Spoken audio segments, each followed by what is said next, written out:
Hello, everyone. Welcome to Season 2 of the Sam Podcast. We'll be talking about careers this season with me, Mr. Sam. Today's episode is about a fascinating and sometimes misunderstood profession, the chemical engineer. To help us explore this career deeply, I've invited Miss Sofia Martinez, a professional chemical engineer with over 10 years of experience working in manufacturing and energy industries. Sofia, welcome to the show. Thank you, Mr. Sam. I'm really excited to be here. I think chemical engineering is one of the most misunderstood careers out there. I agree, and I can already see we're both smiling because this might turn into a friendly debate today. Oh, yes, I'm ready. All right, Sophia, let's start simple. When people hear chemical engineer, they often imagine someone mixing chemicals in a laboratory wearing goggles. Is that accurate? That's one of the biggest myths. While chemistry is part of our foundation, chemical engineers are not just mixing chemicals in beakers. We design and manage large-scale industrial processes that turn raw materials into useful products. So you're saying it's more about processes than experiments. Exactly. For example, chemical engineers work in industries like pharmaceuticals, food production, oil and gas, plastics, cosmetics, renewable energy, and environmental protection. We design systems that safely and efficiently convert materials into products people use every day. So chemical engineers are behind things like medicine, fuel, food additives, and even shampoo? Yes, almost everything you touch has some process engineering behind it. Let's talk about education. I've heard chemical engineering is one of the hardest majors in university. True or false? Dramatic pause. True. It's challenging because it combines chemistry, physics, mathematics, thermodynamics, fluid mechanics, and reaction engineering. It's not just about understanding chemical reactions, it's about scaling them safely and economically. Scaling them. What does that mean? For example, in a lab, you might produce a small amount of a chemical in a flask. A chemical engineer designs a plant that produces thousands of tons of that chemical every day, safely and consistently. Ah, so it's about turning science into industry. Exactly. And that requires heavy calculation, simulation software, safety design, and process optimization.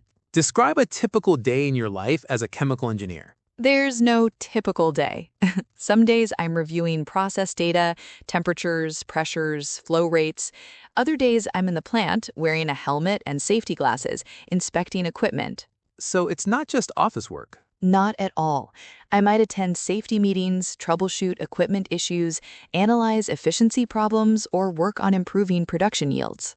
That sounds intense. It can be. When something goes wrong in a plant, production can stop, and that costs a lot of money. Here's my argument. Chemical engineering sounds incredibly stressful. You deal with dangerous materials, high pressure systems, and big responsibilities.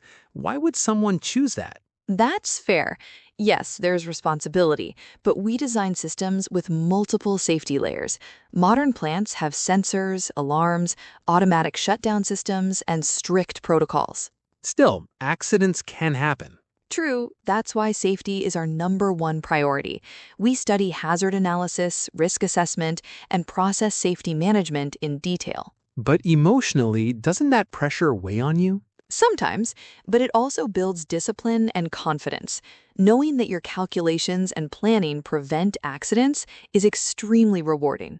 Some people say chemical engineering is too difficult compared to the financial reward. What do you think? It depends on the country and industry. In many places, chemical engineers earn competitive salaries, especially in energy, pharmaceuticals, and specialty chemicals. But you sacrifice years of intense study. True, but it's an investment. The skills you gain, problem solving, data analysis, system design, are valuable across industries. Let's talk honestly. Chemical plants can be dangerous environments. High temperatures, toxic materials, explosive gases. Isn't that risky? Yes, which is why we follow strict engineering codes and standards. We design containment systems, pressure relief valves, monitoring sensors, and emergency shutdown procedures. So engineering is really about prevention. Exactly. We anticipate what could go wrong before it happens. Many people think engineering is just calculations. Is there creativity involved? Absolutely. Designing an efficient process requires creativity. We look for innovative ways to reduce waste, save energy, or increase production. Give an example. For example, recycling waste heat from one process to power another unit, that reduces energy consumption and cost. So sustainability is part of the job. Very much so.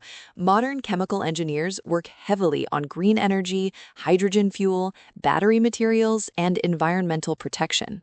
Where do chemical engineers usually work? Manufacturing plants, research labs, energy facilities, consulting firms, pharmaceutical companies, food processing plants, even space and advanced materials industries. Space? Yes, chemical engineers design rocket fuels and life support systems. Despite the challenges, what keeps you motivated? Seeing a plant run efficiently because of your improvements, watching a new process you designed start operating successfully. It's satisfying knowing your work impacts millions of people, from medicines to clean water. That must feel powerful. It feels meaningful. There's also ethical responsibility, right? Pollution, waste management, environmental impact. Yes, engineers must follow environmental regulations and design processes that minimize harm. So chemical engineers are part of solving climate problems. Definitely. Many are working on renewable energy, hydrogen fuel, battery materials, and carbon reduction technologies. What does career growth look like? You can start as a process engineer, then become senior engineer, plant manager, technical specialist, consultant, or even company executive. So leadership opportunities exist. Yes, engineers often move into management because they understand systems and problem solving deeply.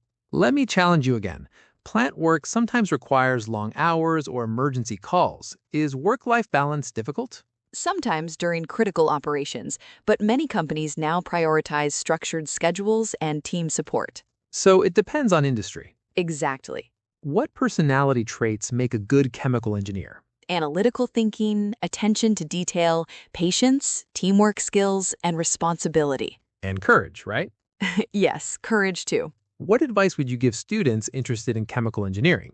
Build strong foundations in math and science. Develop problem-solving skills. Stay curious and don't be afraid of challenges. So it's not just intelligence, it's persistence. Absolutely. Persistence is key. Final question. With all the stress, responsibility, and difficulty, is becoming a chemical engineer worth it? Long, thoughtful pause.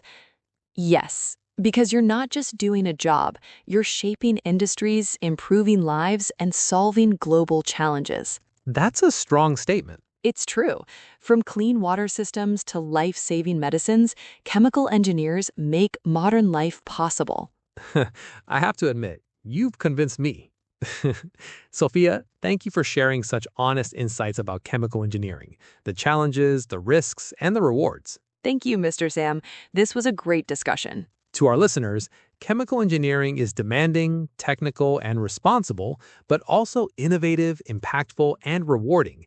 If you enjoy science, problem solving, and making large-scale improvements to society, this career might be for you. Thank you for listening to the SAM Podcast.